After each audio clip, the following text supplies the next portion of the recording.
महाराष्ट्राच्या विधानसभेतल्या विरोधी पक्ष नेत्याचं पद अद्यापही रिक्त आहे, याची आठवण भास्कर जाधव यांनी करून दिली आहे। विधानसभेच्या विरोधी पक्ष नेत्याची घोषणा अद्याप झालेली नाही असं सांगत असतानाच विरोधकांच्या प्रश्नांना सामोरं जाण्याचं धाडस सरकारकडे नाही असा दावा भास्कर जाधव करतायत। उपमुख्यमंत्री पद ही पद कुठेही नियमामध्ये नाही, ही तुम्ही तुमची केलेली राजकीय सोय आहे।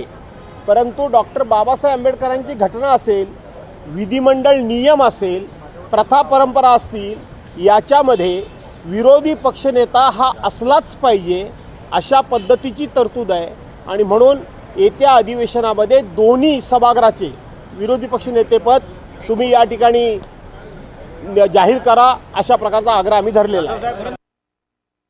सत्ताधारी पक्षानं हे अधिवेशन आपण एक आठवडाच चालवावं किंवा एक आठवडा चाललं तरी खूप झालं अशा पद्धतीचा सत्ताधारी पक्षाचा मूड होता आणि सत्ताधारी पक्ष त्या विषयावर आग्रही होता।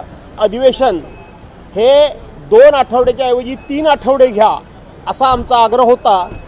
3 नाही तर किमान ठरल्याप्रमाणे 2 आठवडे तरी अधिवेशन घ्या हा आमचा हट्ट होता।